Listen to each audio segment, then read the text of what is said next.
Hola Unconventionals! Ecuador has a new president. The 47th president was inaugurated today, and that is Guillermo Lasso.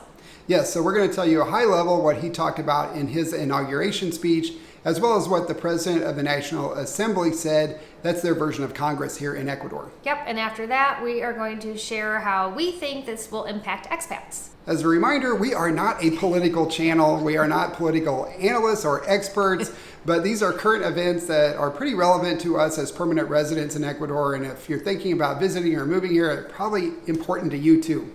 And if you want to know more about what they both had to say in their speeches this morning, JP will put links to the translated version in the description below, so you can check that out for yourself. We're going to start with the president of the National Assembly because she went first in the inauguration process. Yes, and her name is Guadalupe Llori, and she is the very first Amazonian woman to be the president of the National Assembly. So that's pretty cool, and congratulations to her and to Ecuador. I think that's awesome. In a nutshell, she called for unity in diversity, and she called for a minga, which is like everybody getting together to clean up the economy.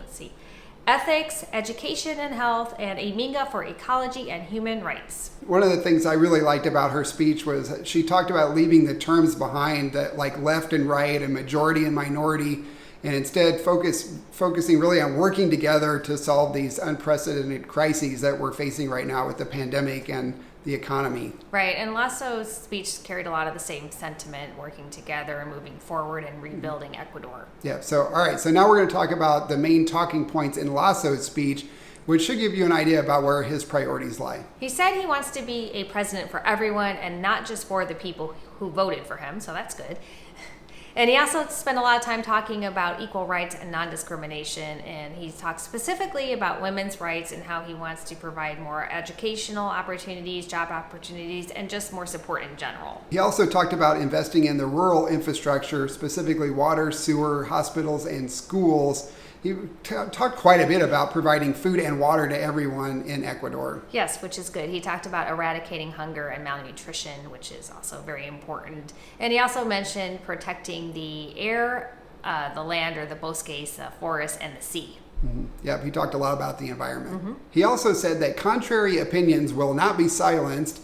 And during his campaign, he also talked about this law in Ecuador that limits freedom of speech, especially freedom of the press. And he's talked about repealing that law. He also spent some time talking about reactivating the economy and adding more jobs, improving and increasing international trade. And he also mentioned that he realizes that Ecuador is behind in technology compared to other parts of the world. So we'll see if we see some more technology improvements in our future. Yeah, but the biggest thing that he talked about was obviously the pandemic. Yeah. And it's his goal to vaccinate half the population of Ecuador in his first 100 days. And right now, there are less than 7% have received the first dose of a vaccine. So definitely has his work cut out for him in that regard, because Ecuador has been very slow to not only get the vaccines, but to administer them. It was neat to watch the inauguration. It was a peaceful transfer of power. There were a couple minor protests in Quito, but nothing major.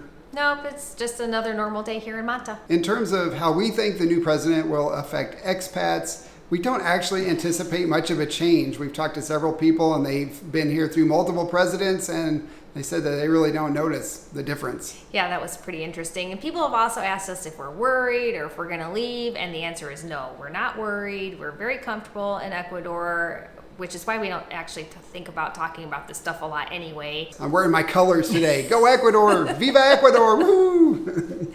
Yeah, and I also spoke with some Ecuadorian friends, and they said the same thing, that they thought the new president will be favorable for expats. And time will tell. You never know. No. When politicians talk, it's not always the same as when they act. So we will find out over time and be sure to share it with you. Yes, we will.